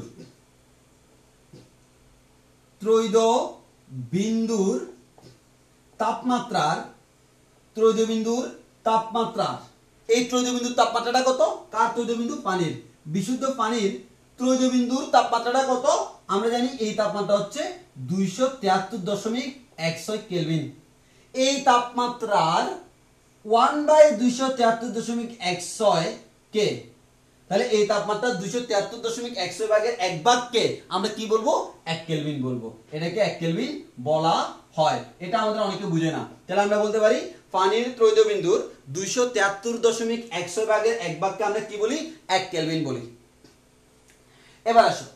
এবার আসো আরো কয়েকটা জিনিস। তাহলে আমাদের এটা গেল। দেন আমরা আরেকটা জিনিস পড়বো, সেটা হচ্ছে পরম শূন্য তাপমাত্রা কত কেলভিন? পরম শূন্য তাপমাত্রা, এটা আমরা বলছিলাম যে আমাদের এর মধ্যে বলছিলাম, আদর্শ গ্যাসের মধ্যে বলছিলাম পরম শূন্য তাপমাত্রা হচ্ছে আমাদের 0 কেলভিন। কত? 0 কেলভিন। তোমরা কেমিস্ট্রির মধ্যেও পড়বা, কারণ আদর্শ গ্যাসে আমরা যে পরিমাণ পড়ছি কেমিস্ট্রিতে তার থেকে আরো অনেক বেশি আছে। তো তোমরা কেমিস্ট্রিতে আরো বেশি ভালো আইডিয়া পাবা। তাহলে পরম শূন্য তাপমাত্রা কত কেলভিন? 0 কেলভিন। এগুলো হচ্ছে আমাদের এমসিকিউর জন্য মুখস্থ করতে হবে। তাহলে এখানে আমরা আরেকটা কথা বলে রাখি। আমরা বলছিলাম এই যে আমাদের এরকম একটা গ্রাফ পড়ছিলাম, মনে আছে? যে আমাদের একটা গ্রাফ ছিল এরকম, এই যে গ্রাফটা ছিল এরকম। এরপর আমরা এটাকে কমাতে যখন এদিকে আমরা আয়তন রাখি, তাহলে আয়তনটা কমতে একটা জায়গায় এসে 0 হয়ে যায়। যে জায়গায় 0 হয় এটাকে আমরা বলি কি? এই পয়েন্টটাকে আমরা বলি আমাদের এটা বলে -273 ডিগ্রি সেলসিয়াস। আসলে এটা -273 ডিগ্রি সেলসিয়াস না, এটা হচ্ছে -273.16 ডিগ্রি সেলসিয়াস। এবং কোন পদার্থ, আমাদের কোন গ্যাস, তুমি গ্যাসকে কি করলা? যতই তাপমাত্রা কমাচ্ছ, এদিকে হচ্ছে তাপমাত্রা, তার তাপমাত্রা যতই কমাবা সেটা আয়তন কমতে থাকবে। কিন্তু কথা হচ্ছে আয়তন কমতে তুমি যদি চাও, তুমি চিন্তা করলা যে ভাই আমি গ্যাসকে আমাদের তাপমাত্রা কমাইতে সংকুচিত করা শুরু করলাম। করতে আমি নিশ্চয়ই শূন্য আয়তন একেবারে নাই, আয়তন 0 তে চলে যেতে পারবো? উত্তর হচ্ছে না, যাইতে পারবা না। তুমি কিছু দূর যাওয়ার পর দেখবা ওই গ্যাসটা আর গ্যাস নাই, সেটা আমার তরলে রূপান্তর হয়ে গেছে। তো ওই কারণে যে জিনিসটা হয়, আমরা কখনো এই বিন্দুতে যেতে পারি না। তাহলে আমার এই পয়েন্টটাকে আমরা বলি সেলসিয়াস স্কেলে 0 ডিগ্রি সেলসিয়াস, আর এটাকে বলি -273 ডিগ্রি সেলসিয়াস, বা আমরা -273.16 বলি। এখন এটা হচ্ছে কি আমরা বলি সেলসিয়াস স্কেল। এখন বিজ্ঞানী কেলভিন যে কাজটা করছে, এই যে এই পয়েন্টটাকে যেহেতু এই তাপমাত্রা এই পয়েন্টে যে কোনো গ্যাসের আয়তন কি হয়? 0 হয়। তবে এখানে আসা সম্ভব না, তবে যদি আসতে পারতো 0 হইতো। গাণিতিকভাবে প্রমাণ করা যায়, আমরা আদর্শ গ্যাসে প্রমাণ করছিলামও। বিজ্ঞানী কেলভিন যে কাজটা করছে, এই পয়েন্টটাকে 0 ধরে, মানে সে বিজ্ঞানী আমাদের সেলসিয়াসে শুরু করছে কোত্থেকে? এখান থেকে। বিজ্ঞানী কেলভিন কি করলো? এই পয়েন্টটাকে নাম দিল 0 নাম দিয়ে একটা স্কেলের প্রবর্তন করলো, যাকে আমরা বলি কেলভিন স্কেল। তাহলে এই পয়েন্টটার স্থানাঙ্ক কত? 0 কেলভিন। তাহলে আমরা এখান থেকে একটা কথা বলতে পারি, 0 কেলভিন যে কথা -273.16 ডিগ্রি সেলসিয়াসও কি সেম কথা। এই কারণে আমরা বলি এই যে 0 থেকে এখানে কিভাবে আসছি, দেখো আমাদের 0 থেকে আমরা এখানে যেভাবে আসছি সেটা হচ্ছে আমরা এই 0 কেলভিন, 0 থেকে আমরা 273.16 এটা বিয়োগ করার ফলে আমরা -273.16 পাইছিলাম এত। এটাকে আমরা বলতেছি এত ডিগ্রি সেলসিয়াস। এর মানে কেলভিন থেকে এত বিয়োগ করলে সেলসিয়াস পাই। তাহলে এবার আমি আগাইতে এই পয়েন্টটার স্থানাঙ্ক কত হবে? এই পয়েন্টটার স্থানাঙ্ক হবে 273.16 কেলভিন। তাহলে এই 0 ডিগ্রি সেলসিয়াস যে কথা, 273.16 কেলভিনও কি সেম কথা। তাহলে আমি আসলে কি করতেছি? 0 এর সাথে 273.16 কেলভিন যোগ করলে আমি আমাদের 100 যোগ করলে আমি কেলভিনের তাপমাত্রাটা পেয়ে যাচ্ছি। তাহলে আমরা একটা কথাই বলতে পারি, সেলসিয়াস এবং কেলভিনের পার্থক্য হচ্ছে 273.16। ওই কারণে আমরা বলি theta degree Celsius equals to, আমরা বলতে পারি theta degree Celsius equals to theta plus 273 যখন 0.16 যোগ করলে এটা হয়ে যাবে কেলভিন, অথবা আমরা কেলভিন থেকে এত বিয়োগ করলে সেলসিয়াস চলে যাব। তো এখন হচ্ছে আমার এটা আমরা বলতে পারি। আর আরেকটা ইম্পর্টেন্ট কথা হচ্ছে, তাহলে থিটা ডিগ্রি সেলসিয়াস সমান হচ্ছে থিটা প্লাস 273.16 কেলভিন। তবে আমরা প্রকৃতপক্ষে আমরা যে কাজটা করি আমাদের ক্যালকুলেশনের সুবিধার জন্য থিটা ডিগ্রি সেলসিয়াস সমান থিটা প্লাস 273 কেলভিন ধরে আমরা ক্যালকুলেশন করে ফেলি, যেটা আমরা বিভিন্ন স্কেলেও দেখাইছি। তবে প্রকৃতপক্ষে মান হবে এটা। এখন তাহলে আমাদের এই যে বিজ্ঞানী কেলভিন যে স্কেলের প্রবর্তন করলেন, এই স্কেলটাকে আমরা বলি কেলভিন স্কেল। কি বলি? Kelvin scale. তাহলে এবার আসি, তাহলে আমাদের এটাকে আমরা বলি আমাদের বিজ্ঞানী কেলভিনের নামে কেলভিন স্কেল, বা আমরা এটাকে বলতে পারি আবার ফরম স্কেল বলতে পারি, আবার এটাকে আমরা বলতে পারি, তোমরা বইতে পাবা, এটাকে আমরা বলতে পারি আদর্শ গ্যাস স্কেল, আরো বিভিন্ন নামে ডাকতে পারি। তাহলে আমাদের এটা হচ্ছে আমাদের কেলভিন স্কেল। তো আমি আর সামনের দিকে আগাইলাম না, আমি এখানে এটা ছবি তুলে নিই, তাহলে তোমাদের সুবিধা হবে আশা করি। এগুলো জাস্ট আমাদের এমনি সিম্পল কিছু কথাবার্তা, যেগুলো তোমরা বই রিডিং পড়লে পাবা, তাও আমি বলে দিচ্ছি তোমাদের প্রতি সুবিধা হওয়ার জন্য আর কি। এরপর আসি, এরপর হচ্ছে আমার কেলভিন স্কেল আমি পেয়ে গেলাম। এখন হচ্ছে এটাকে আমরা আবার তাপগতি স্কেলে বলা হয়। এখন হচ্ছে আন্তর্জাতিক স্কেল। এখন দেখা যাচ্ছে তুমি যদি সিম্পল জিনিস চিন্তা করো যে আমাদের কেলভিন স্কেল যেটা বললো, বাস্তবে কিন্তু আসলে কেলভিন স্কেলের মতো স্কেল তৈরি করা সম্ভব না। যেহেতু বাস্তবে এটা সম্ভব না, ওই কারণে আমার এবার প্রবর্তন করা হয়েছে কি তাপমাত্রার আন্তর্জাতিক স্কেল। এই আর্টিকেলটা তোমরা বই থেকে পড়ে নিবা, আন্তর্জাতিক স্কেল। তো আমি জাস্ট মেইন কথাটা বলি, এই আন্তর্জাতিক স্কেলে কি করছে জানো? আন্তর্জাতিক স্কেলে হচ্ছে তোমার মানে যেগুলো অ্যাভেলেবল, হ্যাঁ, শুধু আমাদের প্রাণীর ত্রৈধবিন্দুটাকে রাখে নাই, যেগুলো অ্যাভেলেবল মানে যেটা আমরা পাই, এরকম বিভিন্ন এক একটার জন্য এক এক রকম স্থিরবিন্দু ধরছে। মানে আমি অক্সিজেনের জন্য স্থিরবিন্দু এটা ধরলাম, আমি নিয়নের জন্য এটা ধরলাম, ফারাদের জন্য এটা ধরলাম, এবার এক একটার জন্য এক একটা স্থিরবিন্দু ধরে, মানে যেটা সহজলভ্য এরকম স্থিরবিন্দু ধরে আমার একটা স্কেল প্রবর্তন করা হয়েছে, তাকে আমরা বলি আন্তর্জাতিক স্কেল। জাস্ট এটা জানলে হবে। আর ওই যে স্থিরবিন্দুগুলা সেগুলো তোমরা তোমাদের বইতে পাবা, তপন স্যারের বইতে আছে, আমি একটু দেখাই দিই। তোমরা তপন স্যারের বইয়ের কত নম্বর পেজে পাবা? 7 নম্বর পেজে। দেখো আমি একটু দেখাই দিই, এই যে পেজে দেখো, তোমরা এখানে এই যে পাবা। অর্থাৎ এখানে যে জিনিসটা দেওয়া আছে, এই যে অনেকগুলো স্থিরবিন্দু দেওয়া, যেমন নিয়নের জন্য অবস্থা কেমন ত্রৈধবিন্দু, তাহলে নিয়নের জন্য ত্রৈধবিন্দুটাকে আমার ধরা হয় কি এক স্থিরবিন্দু এবং তার তাপমাত্রা এত। অক্সিজেনের জন্য ত্রৈধবিন্দু এত, তাপমাত্রা এত। আর্গনের জন্য ত্রৈধবিন্দু ধরা হয় এত, ফারাদের জন্য ত্রৈধবিন্দু ধরা হয় এত, পানির জন্য ত্রৈধবিন্দু ধরা হয় এত। এবং এটা আমরা ইউজ করি। আসলে আমরা এটা ইউজ করি কেন জানো? কারণ আমরা এই যে গুণ দিছিলাম না, x/(x(TR) × 273.16, এই যে এটা গুণ দিছি কেন? কারণ আমরা ইউজ করি পানি। কিন্তু পরীক্ষায় যদি এটা একটু জেনে রাখো, অনেক সময় অ্যাডমিশন আবার এই ধরনের ঝামেলা করে, বা স্যাররা ক্রিটিক্যাল প্রশ্ন করতে চাইলে এরকম করে, তোমারে বললো অক্সিজেনের জন্য যখন বলবে তখন কিন্তু আর তুমি 273.16 দ্বারা গুণ দিতে পারবে না, তখন তোমাকে অক্সিজেনেরটা এই যে 54.3584 দ্বারা গুণ দিয়ে তারপর বের করতে হবে। আনসার অবশ্যই কেলভিনে আসবে, কিন্তু প্রসেসটা চেঞ্জ হয়ে যাবে। তো এই জিনিসটা একটু মাথায় রাখবা। আর অনেকে প্রশ্ন করে, ভাই এই সারটা কি পুরোটা মুখস্থ করা লাগবে? উত্তর হচ্ছে না, এটা জাস্ট একবার চোখ গুলে রাখবা। তবে তার মধ্যে আমি একটা বলে রাখি, প্রথম যে 5টা এগুলো একটু মনে রাখার চেষ্টা করি, অনেক সময় এমসিকিউ আসতে পারে। আবার একটু খেয়াল করো, সবসময় যে ত্রৈধবিন্দু নেই তা না, কারণ ত্রৈধবিন্দু সবসময় অ্যাভেলেবল নাও হইতে পারে। যেমন তুমি চিন্তা করো গ্যালিয়ামের ক্ষেত্রে স্থিরবিন্দু আমরা ধরে নিই তার গলনাঙ্ক এত, এটাকে স্থিরবিন্দু ধরে ক্যালকুলেশন করি। আবার ইন্ডিয়ামের ক্ষেত্রে আমরা নিই হিমাঙ্ক, টিন তার ক্ষেত্রে নিই হিমাঙ্ক। এর মানে যার ক্ষেত্রে যেটা সুবিধাজনক সেটাকে নিয়ে তাপমাত্রার যে স্কেল প্রবর্তন করা হয়েছে সেটাকে আমরা বলি তাপমাত্রার আন্তর্জাতিক স্কেল। এতটুকু যদি বুঝে থাকো তাহলে তোমাদের থার্মোমিটার শেষ। এবার আসি, থার্মোমিটার যেহেতু শেষ, এবার আমরা আমাদের নতুন জিনিস পড়বো। নতুন জিনিসে আমরা শুরু করি যে প্রথমত আসি, আমাদের প্রথমে যে জিনিসটা পড়তে হবে সেটা হচ্ছে আমাদের কয়টা আর্টিকেল আমরা ভাগ করি। প্রথমে আমরা পড়বো তাপগতিবিদ্যা। তো আজকেই আমরা তাপগতিবিদ্যার মধ্যে ঢুকে গেলাম। এর আগে আমরা তাপগতিবিদ্যার 0তম সূত্র পড়ছিলাম, আজকে আমরা পড়বো তাপগতিবিদ্যার প্রথম সূত্র। এই প্রথম সূত্র যদি আমি পড়তে হয় তাহলে আমি বলি আমরা আজকে কি পড়বো, সেটা হচ্ছে তাপগতিবিদ্যার প্রথম সূত্র। এই যে প্রথম সূত্র, এই প্রথম সূত্রটা দিছে দুইজন বিজ্ঞানী, একজন হচ্ছে জুল, একজন হচ্ছে ক্লসিয়াস। আর একজন হচ্ছে ক্লসিয়াস। তো পরীক্ষায় ওই জন্য বলে দেওয়া হবে, তোমাকে যদি বলা হয় জুলের সূত্র বলতে হবে, যদি বলা হয় ক্লসিয়াস ক্লসিয়াসের সূত্র বলতে হবে। তাহলে তাপগতিবিদ্যার আসলে দুইটার কনসেপ্ট সেম, মানে সেম তবে দেখতে ভিন্ন। তাহলে আমাদের তাপগতিবিদ্যার প্রথম সূত্র কে প্রবর্তন করছে? বিজ্ঞানী জুল এবং বিজ্ঞানী ক্লসিয়াস। তো বিজ্ঞানী জুলের নামানুসারে তার সূত্রটাকে বলা হয় জুলের সূত্র, ক্লসিয়াসের নামানুসারে তার সূত্রটাকে বলা হয় ক্লসিয়াসের সূত্র। এবার আসো, প্রথমে আমাকে দেখতে হবে এই যে আমরা বলতেছি তাপগতিবিদ্যা, এই তাপগতিবিদ্যা জিনিসটা কি?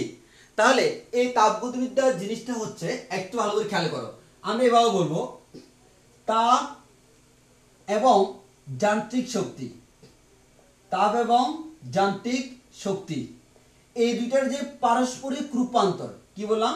এই দুইটার পারস্পরিক রূপান্তর, পারস্পরিক রূপান্তর। তাহলে তাপগতিবিদ্যা বলতে আমরা কি বুঝি? তাপগতিবিদ্যা বলতে আমরা বুঝি যেখানে তাপ এবং যান্ত্রিক শক্তি এই দুইটার পারস্পরিক রূপান্তর নিয়ে আলোচনা করা হয়, সেটাকে আমরা বলি তাপগতিবিদ্যা। নাম দেখে বুঝো, তাপ মানে হচ্ছে তাপ, গতিবিদ্যা মানে কি? গতি, মানে কি? মোশন আছে, এর মানে আমার তাপটাকে কাজে রূপান্তর করে। ফর এক্সাম্পল, আমার এখানে মনে করো একটা সিলিন্ডারের পিস্টন আছে, তুমি একটু ভালো করে খেয়াল করো। এখন এখানে বিভিন্ন আমার কি আছে? কি আছে? গ্যাস।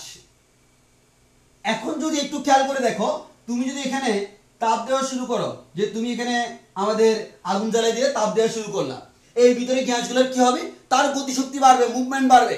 আমার এই তাপের কারণে সেটা কম্পিত হবে, কম্পিত হয়ে আমার এটা প্রসারিত হবে না? এই প্রসারিত হলে, কারণ তোমরা জানো তাপ দিলে গ্যাস কি হয়? প্রসারিত হয়। তাহলে যখন তাপ দিলে তার তাপমাত্রা বাড়বে, তাপমাত্রা বাড়লে গ্যাসটা প্রসারিত হবে, প্রসারিত হয়ে সে আমার চলে গেল এখানে। তাহলে বলো, এই যে এখান থেকে এখানে যাওয়ার সময় তার সরণ হয়েছে কিনা? অবশ্যই হয়েছে। তাহলে আমরা বলতে পারি এখানে তার একটা এক্স পরিমাণ সরণ হলো। কার কারণে সরণ হলো? বল প্রয়োগের কারণে। এর মানে আসলে আমার গ্যাসটা এখানে একটা কি করছিল? বল প্রয়োগ করছিল। এই বল প্রয়োগের কারণে এখানে আমার কি হলো? সরণ হলো।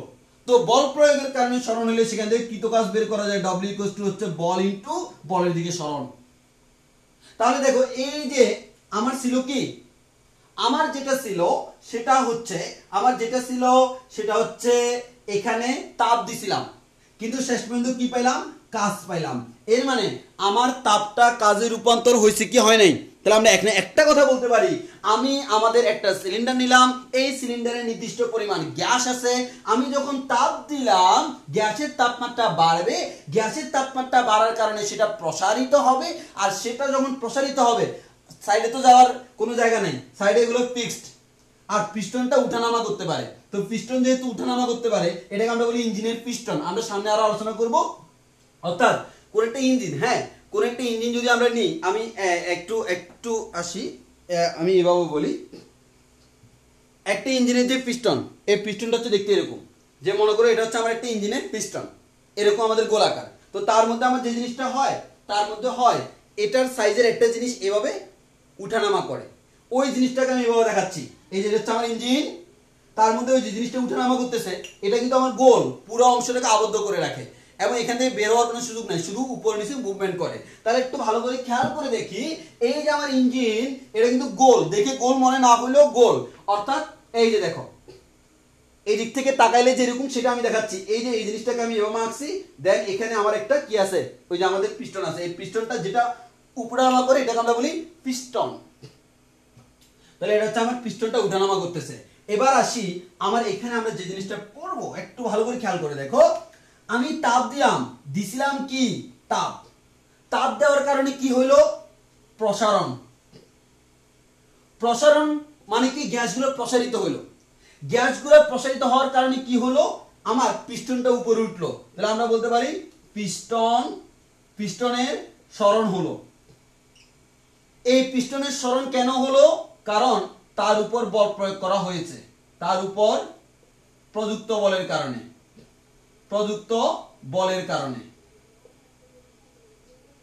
এবার তাহলে তার সরণ হয়েছে, ওই সরণ হয়েছে প্রযুক্ত বলের কারণে। এই বল এবং সরণ, তার বল এবং সরণ, এই দুইটা মিলে আলটিমেটলি কি নির্দেশ করতেছে? কৃতকাজ। তাহলে আমরা বলতেছি দুইটা মিলে কি হচ্ছে? কৃতকাজ। তাহলে একটু খেয়াল করো, শুরু করছিলাম তাপ দিয়ে, পাচ্ছি আমি কৃতকাজ। এই যে এটা তাহলে খেয়াল করো তো, তাপ এবং কৃত কাজ এই দুইটার মধ্যে একটা সামঞ্জস্য রক্ষা করছে না? এটাকে আমরা বলি আমাদের তাপগতিবিদ্যা। অর্থাৎ তাপ এবং যান্ত্রিক শক্তি, যান্ত্রিক শক্তি মানে কি, কাজও তো এক ধরনের শক্তি, অর্থাৎ যন্ত্রটাকে উঠানামা করাইছে, তার মুভমেন্ট হচ্ছে, এটা হচ্ছে যান্ত্রিক শক্তি। একইভাবে তুমি যদি এখানে পিস্টনটা উপরে আছে, তাকে জোর করে তুমি ভিতরে ঢুকাই দাও, তাহলে ভিতরে গ্যাসগুলো কি হলো, সংকুচিত হয়ে গেল না? আর গ্যাস যখন সংকুচিত হবে তার তাপমাত্রা অটোমেটিক বেড়ে যাবে। তখন আমি দেখলাম কি, আমি কাজ করলাম আর এদিকে তাপটা কি হলো, বেড়ে গেল। এর মানে কাজটা তাপে রূপান্তর হচ্ছে, তাপটা কাজে রূপান্তর হচ্ছে। তাহলে আমি কি একটা কথা বলতে পারি? আমি একটা কথা বলতে পারি, তাপ এবং কাজ, তাপ এবং কাজ একটা আরেকটার মধ্যে কি হয়, রূপান্তরিত হয়। তাপ এবং কাজ একটা আরেকটা কি হয়, রূপান্তরিত হয়। এই যে তাপ এবং কাজ একটা আরেকটা রূপান্তরিত, এখানে আবার কাহিনী আছে। তুমি যত বেশি তাপ দিবা, কাজের পরিমাণ তত বাড়বে না? আমি 100 জুল তাপ দিলে এটা যে পরিমাণ উঠবে, 1000 জুল দিলে এটা আর বেশি পরিমাণ উঠবে না? তো যত বেশি উঠবে কৃত কাজের মান তত বাড়বে। এর মানে আমরা একটা কথা বলতে পারি, যত বেশি তাপ তত বেশি কাজ, যত বেশি তাপ তত বেশি কাজ। এই যে তাহলে আমরা বলতে পারি তাপ এবং কাজ পরস্পর কেমন, সমানুপাতিক। কারণ যত বেশি তাপ দিব তত বেশি কাজ হবে, এটাকে আমরা বলবো সমানুপাতিক হবে। তাহলে আমাদের তাপ এবং কাজ পরস্পর কেমন, সমানুপাতিক। কার থিওরি? এতক্ষণ আমি বুঝেছি মানে আমার থিওরি। এই সিম্পল কথাটা আমার আগে একজনে বলে দিয়েছে, তার নাম হচ্ছে জুল। উনি বললো কি, তাপ এবং কাজ পরস্পর সমানুপাতিক, এটাকে আমরা এখন বলতে জুলের সূত্র। উনি যদি আমার পরে জন্মগ্রহণ করতো তখন তুমি পড়তা এটা আমার সূত্র। কিন্তু আমার দুর্ভাগ্য যে আমার তোমাদেরকে পড়ানোর জন্য জন্মগ্রহণ করা লাগছে। এখন আসি, তাহলে আমি এটার ছবি তুলে রাখি। তাহলে আমরা এখান থেকে যে জিনিসটা শিখলাম, সেটা হচ্ছে তাপ এবং কাজ একটা আরেকটাতে রূপান্তরিত হয়, এবং পদার্থবিজ্ঞানের যে শাখায় তাপ এবং যান্ত্রিক শক্তির পারস্পরিক রূপান্তর নিয়ে আলোচনা করা হয় তাকে আমরা বলি তাপগতিবিদ্যা। একটা ডিভিশন শিখলাম তাপগতিবিদ্যা, আরেকটা জিনিস শিখলাম তাপ এবং কাজের কিভাবে রূপান্তর হয়। এটা তো জাস্ট একটা এক্সাম্পল, আরো অনেকগুলো হইতে পারে। আর আরেকটা শিখলাম তাপগতিবিদ্যার প্রথম সূত্র কয়জনে দিল, 2 জন, একটা হচ্ছে জুল আর একটা হচ্ছে ক্লাসিয়াস। এবার আসো, এখন আমরা যে কাজটা করব সেটা হচ্ছে আমরা পড়বো এবার তাপগতিবিদ্যার প্রথম সূত্র। আমরা পড়ব তাপগতিবিদ্যার প্রথম সূত্র। এই প্রথম সূত্র কয়জনে দিছিল, 2 জন। তাহলে যখনই প্রথম সূত্র বলবো, এবার আমাকে প্রশ্ন করতে হবে সেটা কি জুলের সূত্র নাকি ক্লসিয়াসের সূত্র। তো আমরা যার সূত্র পড়বো তার নাম হচ্ছে জুল। তাহলে আমাদের প্রথমে আমরা পড়বো জুলের সূত্র। এই জুল কি বললো, এই জুল আমাদের যে জিনিসটা বললো, আমাদের বলা হলো তাপকে যদি কাজে রূপান্তর করা যায় বা কাজকে যদি তাপে রূপান্তর করা যায়, যেমন একটু আগে আমি তাপটাকে কিসে রূপান্তর করছিলাম, কাজে, একইভাবে উল্টাভাবে কাজটাকে তাপে রূপান্তর করা যায়। তাহলে উনি বলল যদি এমন অবস্থা হয় তাপটাকে কাজে রূপান্তর করা সম্ভব হয় অথবা কাজটাকে তাপে রূপান্তর করা সম্ভব হয়, তখন তাপ এবং কাজ পরস্পর সমানুপাতিক। বইতে ডেফিনেশনটা পাবা, তাহলে আমি পুরোটা দেখতেছি না, বই থেকে দেখে নিবা। তাহলে আবার আমি মূল কথাটা বলি, যদি যান্ত্রিক শক্তি তথা কাজকে তাপে রূপান্তর করা যায় বা তাপকে কাজে রূপান্তর করা যায়, তখন তাপ এবং কাজ পরস্পর কেমন, সমানুপাতিক। এখান থেকে আমরা বলতে পারি কৃত কাজ ডব্লিউ সেটা কাজ সমানুপাতিক, তাপের সমানুপাতিক। এই ডব্লিউ মানে কি, ওয়ার্ক, কাজ, আর এইচ মানে কি, হিট, তাপ। তাহলে তাপ এবং কাজ পরস্পর কেমন, সমানুপাতিক। যত বেশি তাপ দিবা তত বেশি কাজ পাবা, যত কম তাপ দিবা তত কম কাজ পাবা। এটাই হচ্ছে আমার জুলের সূত্র। এখন আমি এখান থেকে বলতে পারি আমাদের ডব্লিউ ইকুয়ালস টু হচ্ছে একটা সমানুপাতিক ধ্রুবক কে ইনটু এইচ। বিজ্ঞানী জুল বলল তোমার এত বড় সাহস, তুমি সমানুপাতিক চিহ্ন তুলে একটা কে দিছো। এই কে মানে কি, কোনো কেটে আসবে না, এখানে আসবে আমার নাম অনুসারে যে আসবে। এই যে আমার এখানে বিজ্ঞানী জুল দিল যে, এই যেটাকে আমরা বলি জুলের ধ্রুবক, এটাকে আমরা বলি কি, জুলের ধ্রুবক। এবার আসো, এই যেটাকে আমরা বলি জুলের ধ্রুবক, তাহলে আমরা একটা ফর্মুলা পেয়ে গেছি, W ইকুয়ালস টু JH। এখানে W মানে হচ্ছে কি, কৃত কাজ, J মানে জুলের ধ্রুবক, আর H মানে কি, আমাদের উৎপন্ন তাপ, কি পরিমাণ তাপ রূপান্তর হইলো, যতটুকু রূপান্তরিত হয় ওই রূপান্তরিত তাপ। এবার আসি, এটাকে আমরা জুলের ধ্রুবক বললাম। এখন এটার আরো কয়েকটা নাম আছে, পরীক্ষিত আসতে পারে। তাহলে আরো কয়েকটা নাম কি কি? আরেকটা নাম হচ্ছে তাপের তাপের যান্ত্রিক তুল্যাঙ্ক। যান্ত্রিক তুল্যাঙ্ক। আরেকটা নাম আছে তাপের যান্ত্রিক সমতা। তাপের যান্ত্রিক সমতা। কারণ এই সূত্র তাপ এবং কাজের মধ্যে একটা সমতা সৃষ্টি করে। কারণ দেখো এর আগে কিন্তু এরা সমানুপাতিক ছিল, ডাইরেক্ট সমান ছিল না। এই ধ্রুবকটা এসে তাকে সমান বানাইছে, মানে অর্থাৎ এই ধ্রুবকের কারণে এটা সমান হওয়া সম্ভব হয়েছে। তাহলে এটাকে আমরা বলি জুলের ধ্রুবকও বলতে পারি, বিজ্ঞানী জুলের নাম অনুসারে এটাকে তাপের যান্ত্রিক তুল্যাঙ্কও বলতে পারি, আবার তাপের যান্ত্রিক সমতাও আমরা বলতে পারি। এখন পরীক্ষায় মোস্ট ইম্পর্টেন্ট প্রশ্ন, তাপের যান্ত্রিক তুল্যাঙ্ক কাকে বলে বা তাপের যান্ত্রিক সমতা কাকে বলে? আসো আমরা তার ডেফিনিশন দিই। তার ডেফিনিশন দিতে গেলে আমরা এখান থেকে যাব। আমরা জানি W = JH, তাহলে J = কি হবে? W / H। তাহলে J = কি পেলাম? W / H। যদি W / H পাই, এবার একটু ভালো করে খেয়াল করো, আমার যদি কখনো H = 1 হয়, তখন কি আমি বলতে পারবো J = W? তাহলে আমরা বলতে পারবো 1 একক পরিমাণ তাপের জন্য 1 একক পরিমাণ তাপ উৎপন্ন করতে যে পরিমাণ কাজ করা লাগে, তাহলে আমার তাপ উৎপন্ন করার জন্য কি করা লাগবে? কাজ করা লাগবে। তাহলে আমাদের 1 একক পরিমাণ তাপ উৎপন্ন করতে যে পরিমাণ কাজ করা লাগে ওই কাজের মানকে আমরা বলি আমাদের জুলের ধ্রুবক বা তাপের যান্ত্রিক তুল্যাঙ্ক বা তাপের যান্ত্রিক সমতা, অথবা আমরা বলতে পারি এটাকে 1 জুল বলতে পারি। এটা হচ্ছে আমার ডেফিনিশন, এটা একটু মাথায় রাখতে হবে। তাহলে এটাকে আমরা তাপের যান্ত্রিক সমতা বলি। আমি একটু ছবি তুলে নিই। হ্যাঁ, আমাদের ক্লাস প্রায় শেষ পর্যায়ে, আমরা আরেকটা জিনিস পড়ে তারপর ছেড়ে দিব। এখন আসি, এখন আমরা যে জিনিসটা পড়বো, এখন আমরা যদি তাপগতিবিদ্যায় ঢুকতে যাই, আমাকে শুরুতে কিছু বেসিক জিনিস জেনে নিতে হবে। আমরা ক্লসিয়াসের সূত্র পড়ার আগে আমাকে কয়েকটা বেসিক জিনিস জেনে নিতে হবে। তো প্রথমে আমরা বিভিন্ন ধরনের জিনিস শিখবো। আমরা প্রথমত আসি, একটা বিভিন্ন ডেফিনিশন শিখবো। একটা হচ্ছে তাপগতীয় চলরাশি কাকে বলে? তাপগতীয় চলরাশি। তাপগতীয় চলরাশি বলতে কি বুঝি আমরা সেই জিনিসটা পড়বো। তো তাপগতীয় চলরাশি আসলে কি, আমি জাস্ট একটা কথা বলি। আমরা গ্যাস যখন পড়ছিলাম তখন দেখছিলাম কোন একটা গ্যাস, তার জন্য চলরাশি কয়টা? 3টা। একটা হচ্ছে প্রেসার, আর একটা হচ্ছে ভলিউম, আর একটা হচ্ছে টেম্পারেচার। তো এখানেও যেহেতু আমরা গ্যাস নিয়ে আলোচনা করবো, মেইনলি আমরা গ্যাস নিয়ে আলোচনা করব, আর শেষে আমরা ইঞ্জিন নিয়ে পড়বো। তো আমরা গ্যাস নিয়ে যেহেতু আলোচনা করব, তো আমরা বলতে পারি গ্যাসের চলরাশি P pressure, B volume, T temperature, এদেরকে আমরা বলি তাপগতীয় চলরাশি। তাহলে আমাদের কোন একটা গ্যাসের 3টা চলরাশি প্রেসার, ভলিউম, টেম্পারেচার, এদেরকে আমরা বলি তাপগতীয় চলরাশি। এই তাপগতীয় চলরাশির পরে তোমার যে জিনিসটা লাগবে সেটা হচ্ছে তাপগতীয় ব্যবস্থা। তাপগতীয় ব্যবস্থা। এই তাপগতীয় ব্যবস্থা তার আরেকটা নাম হলো সিস্টেম। তার আরেকটা নাম হচ্ছে কি? সিস্টেম। এটা ওই সিস্টেম না যে সিস্টেম করে দিবে, ওই ধরনের সিস্টেম না।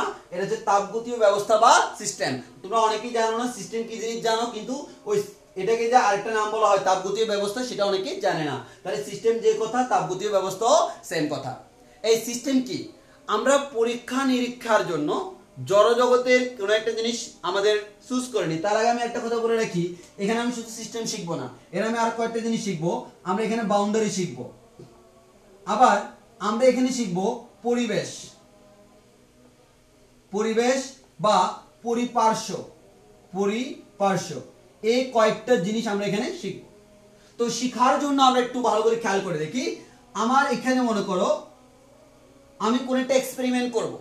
এই কোন একটা এক্সপেরিমেন্ট বা পরীক্ষা নিরীক্ষা করার জন্য জড়জগতের, আমরা তো আমাদের জগৎটা তো জড়জগৎ, এই জড়জগতের যে অংশটা আমরা নির্দিষ্ট করে নিই। মনে করো আমি এই জায়গাটার মধ্যে একটা পরীক্ষা নিরীক্ষা করব, অথবা একটা পাত্রের মধ্যে কিছু পরিমাণ গ্যাস আবদ্ধ করলাম, ওই অংশে আমি পরীক্ষা নিরীক্ষা করার জন্য। তাহলে পরীক্ষা নিরীক্ষা করার জন্য যে জায়গাটা আমি চুজ করলাম, এই জায়গাটাকে আমরা বলি সিস্টেম। এই সিস্টেমের বাইরে যা কিছু আছে তাকে আমরা বলি তার পরিবেশ বা পরিপার্শ্ব, বা ইংলিশে আমরা বলতে সারাউন্ডিং। তাহলে কোন একটা জড়জগতে যতটুকু অংশ আমরা নিব সেটা হচ্ছে তার সিস্টেম, যতটুকু আমি কাউন্ট করতেছি, তার বাইরে সবকিছু কি পরিবেশ। এই সিস্টেম এবং পরিবেশ মাঝখানে একটা কি লেয়ার দ্বারা পৃথক আছে না, অর্থাৎ তুমি লেয়ার ছাড়া তো বলতে পারবে না আসলে কোনটা কোনটা পরিবেশ কোনটা সিস্টেম। এই লেয়ারটাকে আমরা বলি তার বাউন্ডারি। এর মানে সেটা আমার বাউন্ডারি হিসেবে কাজ করে। তাহলে পরীক্ষা নিরীক্ষার জন্য যতটুকু নিব তাকে আমরা বলি সিস্টেম, আর সিস্টেম যেটা দ্বারা আবদ্ধ থাকে তাকে আমরা বলি সিস্টেমের পৃষ্ঠ, তার পৃষ্ঠ বা বাউন্ডারি, আর তার চারপাশে যেটা আছে সেটা হচ্ছে তার পরিবেশ। এবার এই যে সিস্টেম, এই সিস্টেমটা আবার তিন প্রকার। এই সিস্টেম আবার কয় প্রকার? তিন প্রকার। এই যে তিন প্রকার, এই তিন প্রকার কি কি একটু খেয়াল করি। এক নম্বর হচ্ছে উন্মুক্ত সিস্টেম, এটা দিয়ে আমরা শেষ করে দিব। এক নম্বর হচ্ছে উন্মুক্ত সিস্টেম। এবার দুই নাম্বার হচ্ছে আমাদের বদ্ধ সিস্টেম, বদ্ধ সিস্টেম। তাহলে একটা হচ্ছে আমার উন্মুক্ত সিস্টেম, আর একটা হচ্ছে বদ্ধ সিস্টেম, আর একটা হচ্ছে আমার বিচ্ছিন্ন সিস্টেম, আর একটা হচ্ছে কি বিচ্ছিন্ন সিস্টেম।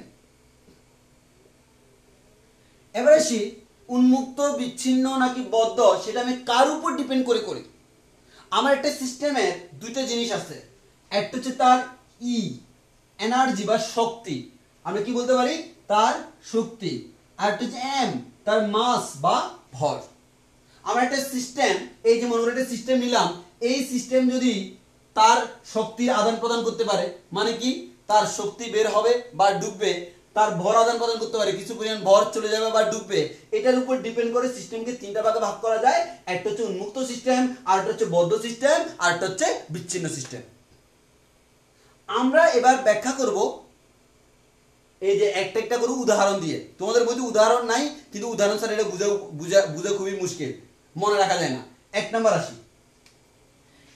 আসি কি, আমরা এটা খোলা পাত্র নিলাম। কেমন পাত্র? খোলা। এই খোলা পাত্রে আমি তাপ দেওয়া শুরু করলাম।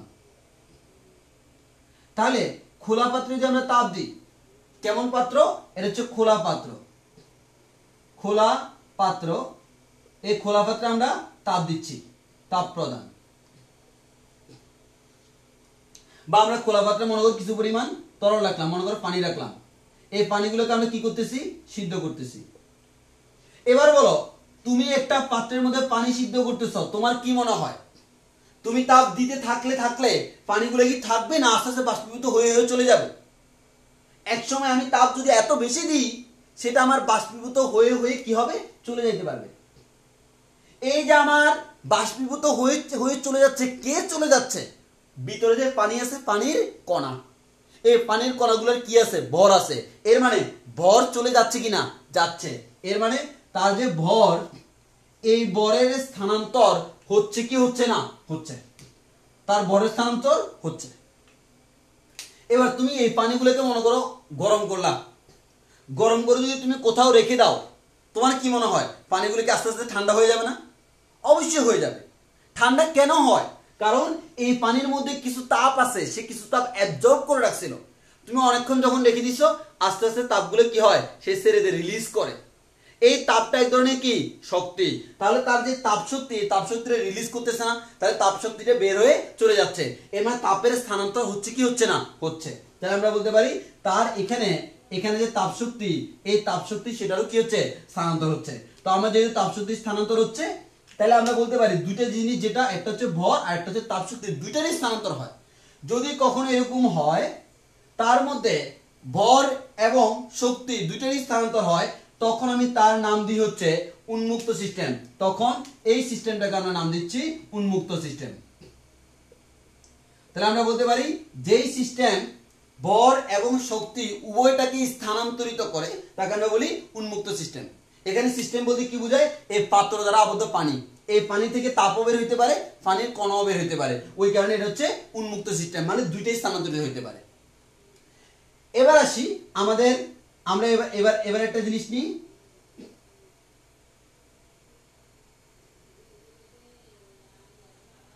দেখি বুঝতে পারতেছো এটা কি?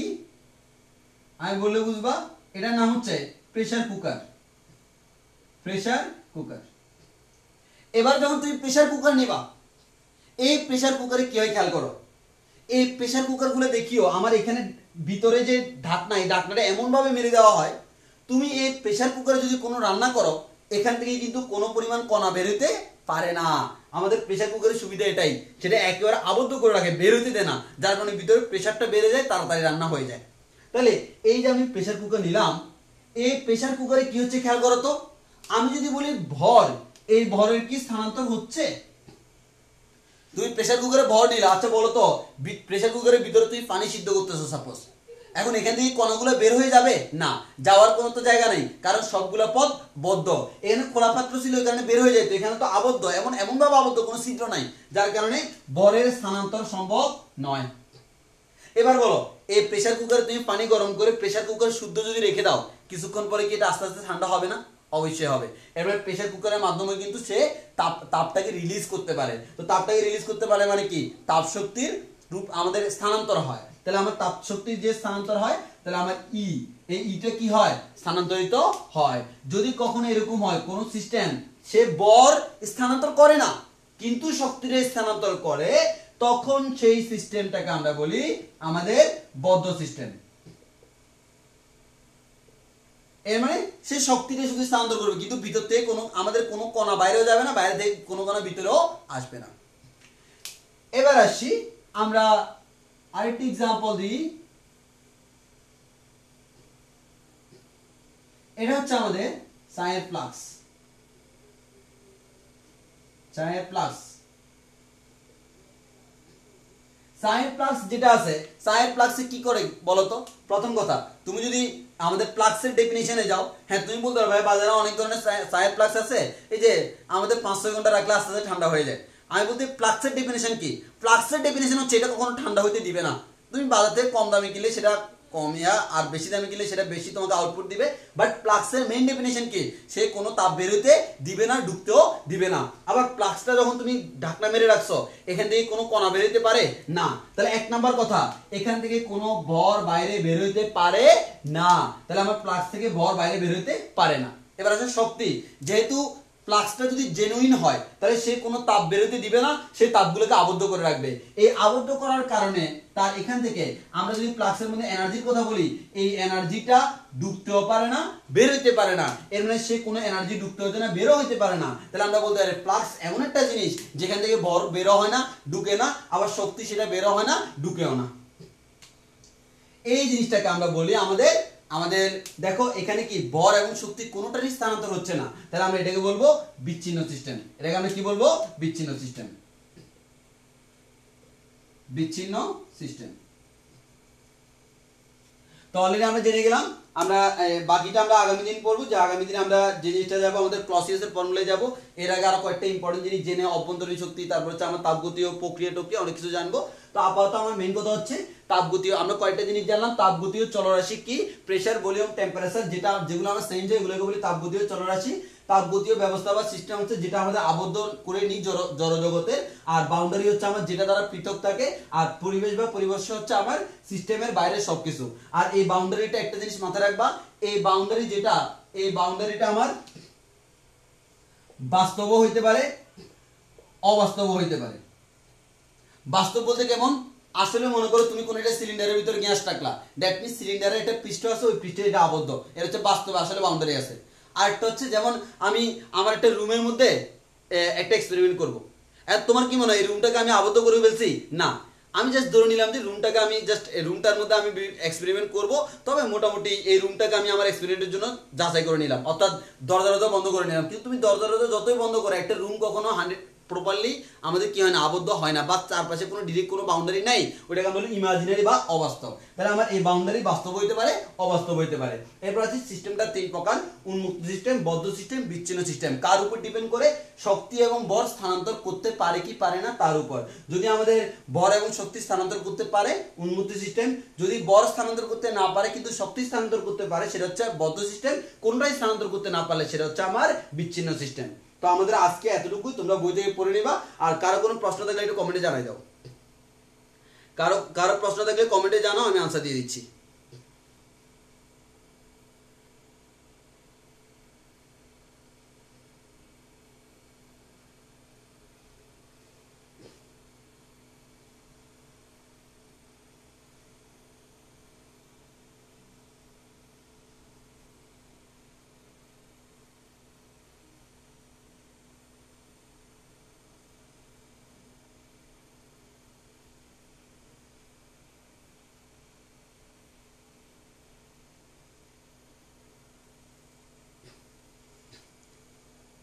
আচ্ছা, সাদিক বলল তাপগতিবিদ্যার কনসেপ্টটা ভালো করে বুঝে নাই।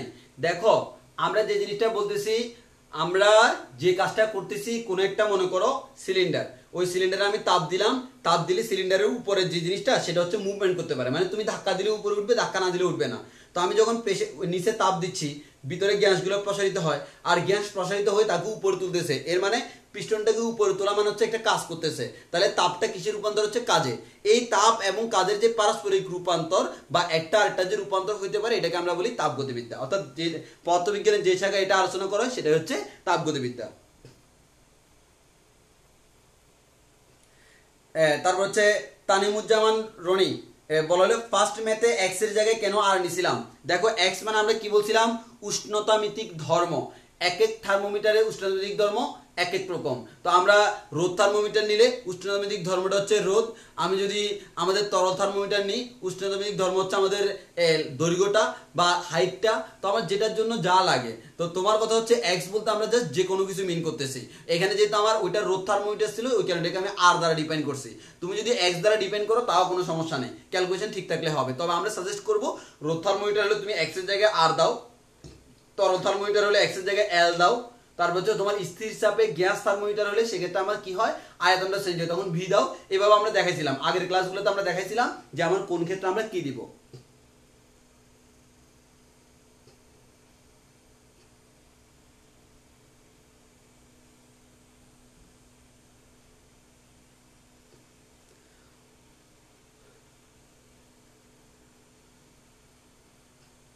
আচ্ছা, রিপার একটা প্রশ্ন করলো, 1 লিটার পানিকে প্রেসার কুকারের মধ্যে উচ্চ তাপমাত্রায় উত্তপ্ত করলে কি ভরের কোনো পরিবর্তন হবে? জি না। প্রেসার কুকারের ধর্মই হলো সে ভিতর থেকে কোনো কিছু বাইরে বের হইতে দেয় না। কোনো কিছু মিন্স আমাদের ভিজিবল, দ্যাট মিন্স আমাদের পানির কোনো কণাকে বের হইতে দিবে না যদি প্রেসার কুকারটা পারফেক্ট হয়। তো তখন আমার যেহেতু পানির কোনো কণা ভিতর থেকে বাইরে বের হইতে পারবে না, দ্যাট মিন্স সেটা আমার ফিক্স থাকবে। কিন্তু ঠিক সেম কাজটা তুমি খোলা পাত্রে করলে পানি আমার কমে যাবে, স্টিম হয়ে উড়ে চলে যাবে।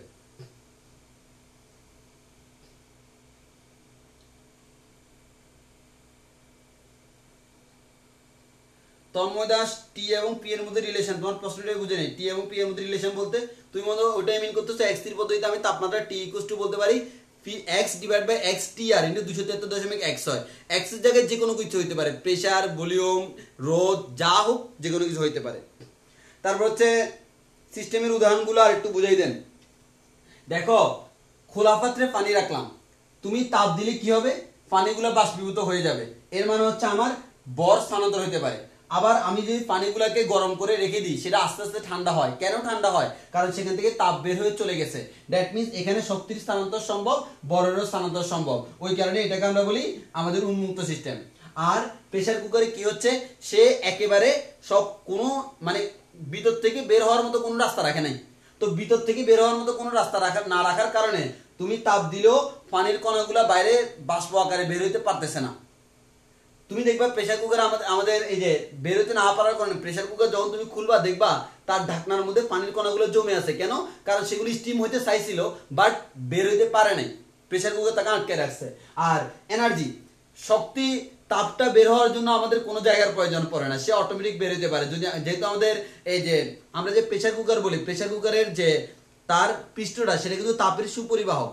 কারণ তাপের সুপরিবাহী না হলে আমি কিন্তু আগুন জ্বালালে ভিতরে তাপ ঢুকতো না। তো তাপের সুপরিবাহী হওয়ার কারণে ভিতর থেকে বাইরে ইজিলি তাপ বের হতে পারে, ওই কারণে আমাদের তাপের আদান প্রদান হয়। এর মানে তাপ শক্তি আদান প্রদান হচ্ছে। তাহলে আমরা বলতে পারি শক্তির আদান প্রদান হয়, ভরের আদান প্রদান হয় না। এটা হচ্ছে বদ্ধ সিস্টেম। আর বিচ্ছিন্ন সিস্টেম কি? চায়ের ফ্লাক্স। চায়ের ফ্লাক্সে দেখো, তুমি কিন্তু চায়ের ফ্লাক্স তো আর গরম করো না, গরম করো কি? চায়ের ফ্লাক্সে গরম জিনিস রাখো, এখান থেকে ওই গরম জিনিসটা ঠান্ডা হয় না। কেন? ভিতর থেকে সে তাপটাকে বের হতে দেয় না, এমন ভাবে ডিজাইন করা হয় যাতে বের হইতে না পারে।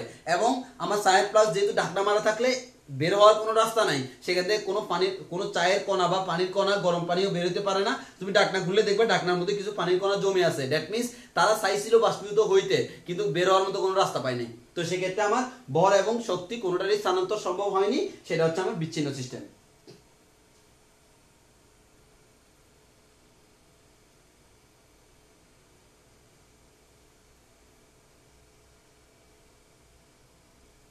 ওকে।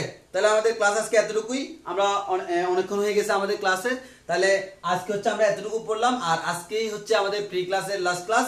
তো আগামী ক্লাস যারা আমাদের ক্লাসগুলো করতে হলে তোমার কিন্তু আমার সাথে মেসেজ করে কথা বলতে হবে। আমাকে মেসেজ দিলে আমি তোমাকে সিস্টেমটা বলে দিব, আর আমরা অন্য একটা গ্রুপ আছে আমার ফিজিক্সের ক্লাসগুলো নেওয়ার জন্য, ওই গ্রুপে তোমাকে অ্যাড করে দিব। তো যারা ক্লাস করতে ইচ্ছুক তারা আমাকে মেসেজ দিও, না হয় 11 তারিখ থেকে ক্লাস করতে পারবে না। তো আজকের ক্লাস এতটুকু পর্যন্ত, ধন্যবাদ সবাইকে।